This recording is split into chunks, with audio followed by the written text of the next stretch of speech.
As of the market close on December 4th, Datavault AI Inc., trading under the ticker symbol DVLT on the Nasdaq, ended the session at $1.86. The stock posted a gain of 1.64% for the day, adding roughly 3 cents to its share price. While the after-hours market has remained flat with zero movement, holding steady at that 186 mark, the intraday action tells a much more complex story than a simple green close might suggest. We saw the stock open at 182, dip significantly to hit a low of 176, and then rally to a high of 191 before settling.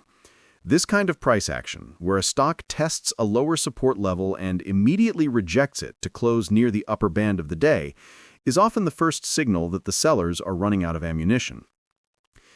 The expectation for a company of this size, with a market cap that places it firmly in the micro to nano cap territory, is usually extreme volatility with very little rhyme or reason. Most investors look at a chart like this and assume it is just random noise or the result of day traders flipping shares for pennies. That is the standard narrative. The reality, however, often points to something much more structural occurring beneath the surface. When you see a stock like Datavault AI, which has recovered significantly from its 52-week low of 25 cents, but sits well below its 52-week high of $4.10, you are looking at a battleground. The consolidation we are seeing right now around the $1.80 level suggests that the market is trying to decide if this is an accumulation phase for the next leg up or a distribution phase before a return to the lows. Let us look closer at that intraday dip. Dropping to 176 in the morning session likely triggered a lot of stop-loss orders. Retail traders who bought in at 180 often set their stops just below support. When those stops hit, it creates selling pressure. But here's the fascinating part. The stock did not collapse. Instead, that liquidity was absorbed. Someone, or some group of entities, stepped in and bought those shares, driving the price back up to test 191. This rejection of the lows is a technical indicator that demand exists at these levels. It challenges the assumption that interest in the stock is fading. If nobody cared about DVLT, that dip to 176 would have likely pushed lower toward 170 or 165. The snapback is the data point that matters most here. Now we need to address the elephant in the room that every investor in small-cap AI stocks is talking about, the short-selling activity. In the current market environment, tickers like DVLT often attract significant attention from short sellers who bet on the company running out of cash or failing to execute its business plan. It is vital to look at the borrow rates. When the cost to borrow shares of a company begins to spike, it indicates that the supply of available shares to short is drying up. While I cannot see the live borrow fee on this specific screen, the pattern of a stock refusing to break down despite downward pressure often correlates with a crowded short trade. If you are holding this stock, or thinking about it, you need to check the daily short volume data. You want to see if the short volume is exceeding 50% of the total daily volume. If it is, and the price is still going up or staying flat, that is a divergence. It means the shorts are throwing everything they have at it, and the buyers are still holding the line. There is a massive discussion happening right now on platforms like X and Reddit regarding the role of market makers and naked shorting in these smaller tickers. Many retail investors feel that the price action is artificial, capped by algorithms designed to pin the price below key option strikes or psychological levels like $2. While it is easy to get lost in conspiracy theories, there is a tangible metric you can watch: fails to deliver, or FTDs. When FTDs stack up, it means shares that were sold were never actually delivered to the buyer. This creates artificial supply. For a stock like Datavault AI, if you see a sudden spike in FTDs reported by the SEC, it often precedes a forced buy-in period where the price can jump violently without any news. This is the mechanics of the market that has nothing to do with the fundamental business and everything to do with plumbing. Speaking of holding the line, I want to hear from you. Comment below with how many shares of DVLT you are currently holding and what your average cost basis is. Are you green at 186, or are you waiting for a return to the $4 highs? It helps the community gauge where the real support levels might be based on where actual people are positioned. Moving beyond the market mechanics, we have to look at what Datavault actually claims to do. The ticker has AI in it, which automatically gives it a valuation premium in this environment. However, the expectation is that this is just another company slapping a buzzword on its name. The reality is that Datavault operates in a sector that is becoming critical: the intersection of blockchain, data monetization, and artificial intelligence. Their premise is built around the idea that data is the new oil, but the people who create the data, you and I, are not getting paid for it. They aim to use blockchain technology to value and trade data assets. This is a massive addressable market, theoretically. The problem, and the reason the stock is at $186 and not $20, is execution and adoption. It's one thing to have a patented platform for data valuation. It's another thing entirely to get enterprise clients to use it at scale. When you look at the 52-week high of 410, that was likely driven by the initial hype cycle of the AI boom. The drop to 25 cents was the hangover, the realization that revenue takes time to build. Now, sitting at 186, we're in the show me phase.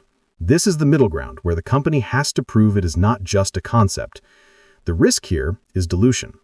Companies of this size often need to raise capital to keep the lights on and fund development. If they issue more shares, your slice of the pie gets smaller, and the stock price usually takes a hit. You have to keep an eye on their filings. Look for S1 or S3 filings that indicate an offering is coming.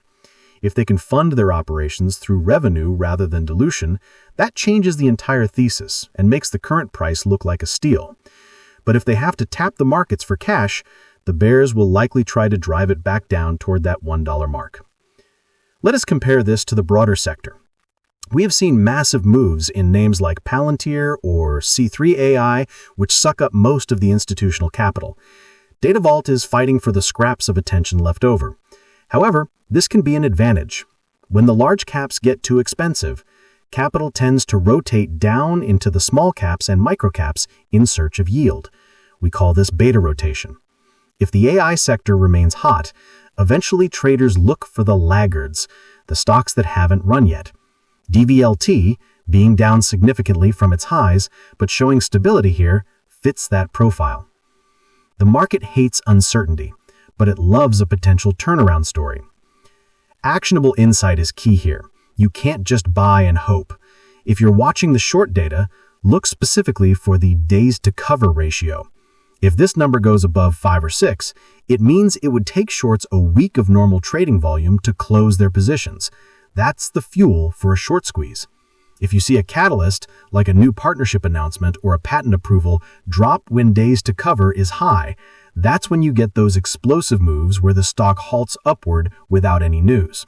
Conversely, if you see the borrow rate drop and short interest decline while the price drops, it means the shorts are winning and exiting with profits. That's a bearish signal. You must remain vigilant and not marry the stock. Another angle to consider is the intellectual property. Datavault has been aggressive about securing patents. In the valuation of a microcap, sometimes the IP portfolio is worth more than the current revenue stream. If a larger tech company decides it needs their specific method of data tokenization, an acquisition is always a non-zero probability. This is the lottery ticket aspect of the investment. You're buying the potential for the technology to be adopted as a standard. However, relying on a buyout is a dangerous game. The primary driver must be organic growth. The psychological component of trading a stock like DVLT cannot be overstated. When you see a chart that is consolidated for weeks or months, it tests your patience. This is called time capitulation. Investors get bored. They see other stocks moving and they sell DVLT to chase the shiny object. Often, the moment the last impatient holder sells is the moment the stock starts to move. This is why looking at the daily volume is so important. If the price is tight and flat, but volume is drying up, it means the sellers are exhausted. It's the calm before the storm. The slight uptick in volume we saw today, accompanying the price rise, is a constructive step. It suggests that buyers are starting to step up with a bit more aggression. We also need to discuss the regulatory environment. There is increasing scrutiny on how companies use AI and personal data. Governments are looking to pass legislation that protects user data rights. Ironically, this could be the biggest tailwind for Datavault.